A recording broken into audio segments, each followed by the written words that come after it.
Para mí el día de hoy es un placer estar con un personaje, Premio Nobel de la Paz, 2 veces presidente de su país, tiene más de 80 doctorados honoris causa en las universidades más importantes, desde Harvard, Princeton, Georgetown, un hombre que realmente ha procurado por la paz de Centroamérica, pero también de todo el mundo, el doctor Óscar Arias. Doctor, qué gusto. Encantado. ¿Cómo nace un Premio Nobel de la Paz? ¿Cómo fue su infancia? ¿Tiene un padre que también es político, abogado, igual que usted? Bueno, no mi padre, pero sí mi abuelo. Por el lado de mi padre sí fue un político, diputado, presidente del Congreso, ministro varias veces. Y por ahí es que yo posiblemente saque mi vena política. Yo sí, desde muy jovencito quise servirle a mi país, ir a la vida pública. Soñaba con poder alcanzar la presidencia algún día, y entonces leía biografías de estadistas, de gente importante. ¿Cuál fue la primera biografía que leyó que le marcó? Posiblemente fue Napoleón, Disraeli, Gladstone, Lincoln, Thomas Jefferson. Posteriormente, ya de estudiante, tuve la oportunidad de escribirle a Kennedy y bueno, Churchill, De Gaulle, Adenauer, los grandes líderes de los 50s y 60s. Y ya para entonces ya había terminado la universidad en Costa Rica y después me fui a sacar un doctorado en ciencias políticas en el Reino Unido. En la Universidad de Essex, ¿no? En la Universidad de Essex, sí. Escribí un libro que se llama ¿Quién gobierna en Costa Rica?, sobre el liderazgo formal en mi país. Y estudié en Costa Rica un poco de economía, un poco de derecho para conocer esas dos disciplinas. Y tuve la suerte que llegando de regreso a mi país, pues di clases en la Universidad de Costa Rica, que era el propósito, pero también me involucré en la política y de ahí fui ministro a los 30 años. Así Bueno, es que después de todas las biografías, los personajes que me acaba de mencionar, que le han atraído mucho, además de ser políticos, la gran mayoría han sido grandes estrategas, que sin duda no se puede ver una política sin estrategias si se quiere tener buenos resultados. Usted ha tenido estrategias muy importantes, sobre todo el momento tan complicado que le tocó en un Centroamérica con mucho conflicto. Bueno, la verdad es que sí, nunca me había imaginado cuando era ministro o diputado que me tocaría ser presidente, que ganaría las elecciones en un momento en que Centroamérica vivía un conflicto muy sangriento. Dictaduras terribles. Guerras, guerras civiles, donde las dos superpotencias de entonces, la Unión Soviética y los Estados Unidos, como solía decir yo, ellos ponían las armas y nosotros los centroamericanos poníamos los muertos. Era una guerra en que ellos no arriesgaban vidas, pero sí apoyaban militarmente a la guerrilla, la Unión Soviética, a la guerrilla marxista de El Salvador y de Guatemala, y al ejército y al gobierno sandinista en Nicaragua, y los Estados Unidos a los gobiernos de El Salvador y de Guatemala y a la contra nicaragüense. Un momento muy difícil. ¿Cómo empieza? Porque por supuesto usted me dice, nosotros estábamos, Centroamérica estaba poniendo a los muertos, que quizás es lo que más duele, lo que más lastima a una región. ¿Cómo hace la estrategia para tratar y para empezar con la paz en esta región? Mire, durante la campaña política yo hablé de la necesidad de buscar una solución negociada, diplomática, mediante el diálogo a la crisis militar centroamericana. Pero hasta ahí, porque yo apoyaba la iniciativa de paz de Contadora, donde México ejercía un liderazgo importante con otros países latinoamericanos. Sin embargo, esta iniciativa de paz fracasó, porque tenía como eje central buscar un equilibrio entre los países involucrados en el conflicto, un equilibrio militar, que el poderío militar de Nicaragua, El Salvador y Guatemala, y de alguna manera Honduras, fuera algo balanceado. Y por supuesto que los militares no estaban de acuerdo con eso, era imposible que se pusieran de acuerdo. Y ante los ojos del mundo, un europeo, un norteamericano, un canadiense, un japonés que quisiera invertir en Costa Rica decía, no, Centroamérica está ardiendo en llamas. Y la verdad es que Costa Rica no. Entonces yo dije, bueno, antes de que vengan a predicar la paz aquí, yo tendré que ir a predicar la paz al resto de la región. Y en la primera reunión que tuve en la Casa Blanca con el presidente Reagan, que fue en diciembre del 86, me preguntaba de Nicaragua y en todas las ocasiones posteriores que lo vi, solo hablé de Nicaragua.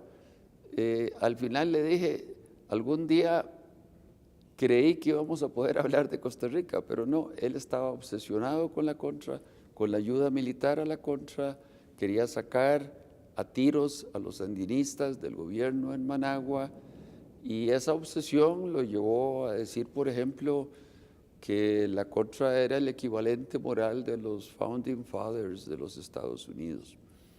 Y entonces el vicepresidente Bush, quien había ido a la toma de posesión mía, conjuntamente con muchos presidentes de América Latina, yo lo conocí y le había dicho, entre Costa Rica y Estados Unidos hay una gran amistad, pero quiero que sepa que los amigos coinciden, los amigos discrepan, y en este caso, con respecto a la política de Estados Unidos hacia Centroamérica, yo discrepo. ¿Y en qué momento hace entender al presidente Reagan y empieza a negociar para que se empiece a desarmar Centroamérica? No, el presidente Reagan nunca cedió.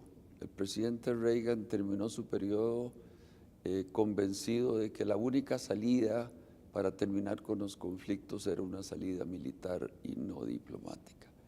Eso comienza a resolverse cuando llega el que era vicepresidente, Presidente Bush padre. Bush padre, a la presidencia y nombra a Jim Baker de secretario de Estado.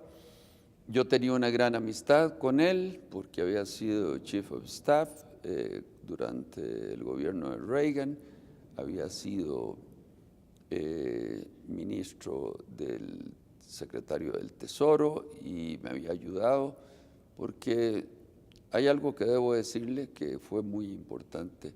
Yo me negué a pagar la deuda externa. La década de los 80 para América Latina se conoce como la década perdida. Para Costa Rica no lo fue. Yo me negué a pagar la deuda externa, a amortizar la deuda externa y a sentarme a renegociarla con nuestros acreedores. En el Club de París, en el Fondo Monetario, con el Banco Mundial, con el BID, con otros países. Y los Estados Unidos me ayudó. Me ayudó después de que habíamos firmado la paz en agosto del 87 en Ciudad de Guatemala, y me ayudó sobre todo después de que me galardonaron con el Premio Nobel de la Paz. Y esos recursos que iban a amortizar la deuda externa del país, los utilicé para el desarrollo, y para nosotros no fue una década perdida. ¿Cómo se le hace el no tener armas para poder proteger una región y para poder generar la paz? No, yo no he dicho que no hay que tener armas. Yo lo que he dicho es que no hay que tener ejércitos y que hay que controlar el comercio de armas. Y casualmente en mi segundo gobierno yo había redactado en los años 90 un código de ética sobre el comercio de armas que eventualmente se transformó en un tratado sobre el comercio de armas. Y en el 2006, cuando me reeligieron los costarricenses de presidente, introduje el Tratado sobre el Comercio de Armas, o ATT, por sus siglas en inglés, Arms Trade Treaty. Lo introduje en Naciones Unidas y 7 años después se aprobó. Lo que queremos no es prohibirlas, lo que queremos es restringir ese comercio y regularlo para que por lo menos en América Latina durante muchas décadas, cuando existieron dictaduras de derecha, todas las armas que adquirían los gobiernos era para reprimir a nuestros pueblos. Hoy las armas son utilizadas contra los carteles de la droga y en el caso de Centroamérica, en países como Guatemala, El Salvador y Honduras, tenemos una triste herencia de la guerra de los 80s, que son las maras, que son las pandillas, porque los guerrilleros lamentablemente se convirtieron en pandilleros. Y yo he estado presionando a Washington para que ponga dinero para luchar por ayudarles a estas pandillas, porque son una generación perdida por la guerra en Centroamérica. Y son pandillas que están fuertemente armadas. Por supuesto, estamos hablando que el peor problema, el problema más grave de las armas en México, en Centroamérica, incluso en los propios Estados Unidos, es que estas armas ya están en manos de delincuentes, pero sobre todo esta facilidad que tienen para comprar armas en los Estados Unidos sin control alguno y que están llegando, esas son las armas que se venden en Estados Unidos de manera legal, sin control alguno, son las que están llegando a México y a Centroamérica. Así es. En todos mis discursos, en alguna universidad norteamericana o en algún lugar donde tengo que hacer un discurso, mi adversario favorito es el National Rifle Association. Que son los que están apoyando al candidato republicano. El uso, la venta irrestricta de las armas. Es una asociación muy fuerte. Si supieran, bueno, si se dieran cuenta, o yo imagino que saben, pero reaccionaran al daño que están haciendo con todas estas armas. Pues sí, porque lo que quieren es proteger lo que ellos llaman la segunda enmienda en Estados Unidos, pero les importa muy poco que están debilitando a todos los países vecinos latinoamericanos, porque la facilidad, por ejemplo, con que se adquieren las armas en la frontera México-Norte y de México con Estados Unidos, es como comprarse un taco, que se puede comprar una ametralladora. A ver, presidente Arias, usted es un hombre pacífico, un hombre que la verdad, además de todo, es un hombre muy tranquilo, pero muy aguerrido. ¿No ve muy complicado este tema de control de armas? ¿Cómo desarmas al crimen organizado? ¿Cómo desarmas a las pandillas? ¿Cómo desarmas a los propios ciudadanos que tienen sus armas, como en los Estados Unidos, que después se acaban dando a cualquier lugar? ¿Cómo cree que se pueda lograr eso? Bueno, sencillamente en Estados Unidos no se ha podido. Y creo que si gana Hillary Clinton, como todos esperamos, porque no podría el mundo darse el lujo de tener a alguien tan ignorante y tan xenófobo y tan narcisista y tan misógino como Donald Trump. Incluso a los demócratas les va a costar mucho controlar mejor la venta de armas en Estados Unidos, porque si queda una mayoría republicana, como hasta el momento ha existido, ellos se oponen radicalmente a que se regule más la venta de armas. Usted también dijo que lo que había que hacer era invertir mucho más dinero en educación que en cualquier otra cosa para poder tener un país que salga adelante.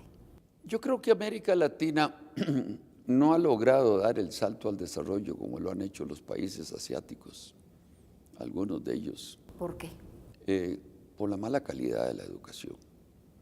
Es decir, no solo cuantitativamente no estamos educando a la mayoría de nuestros jóvenes, sino que la calidad de educación es muy mala. Y como se dice por ahí, no se puede mejorar lo que no se puede medir.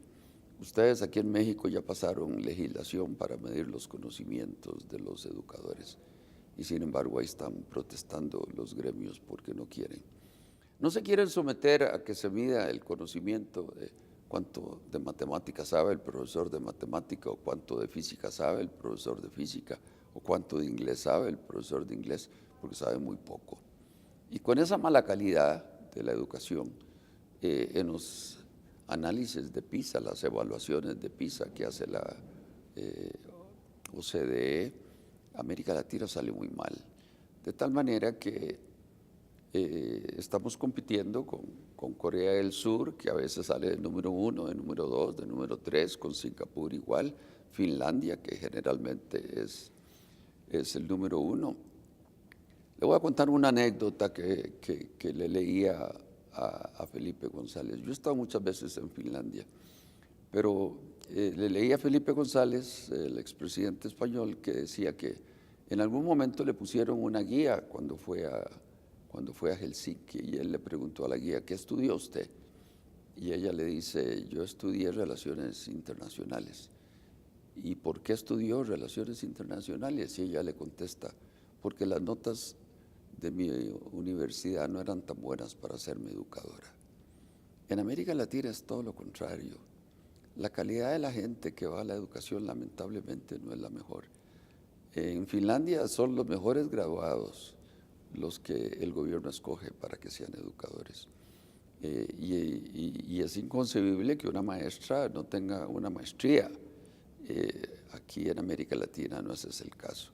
Entonces, mientras no seamos capaces de dar el salto al desarrollo, no lo vamos a dar sin duda alguna con la calidad de educación que tenemos. ¿Cómo le informan que es usted ganador del Premio Nobel de la Paz?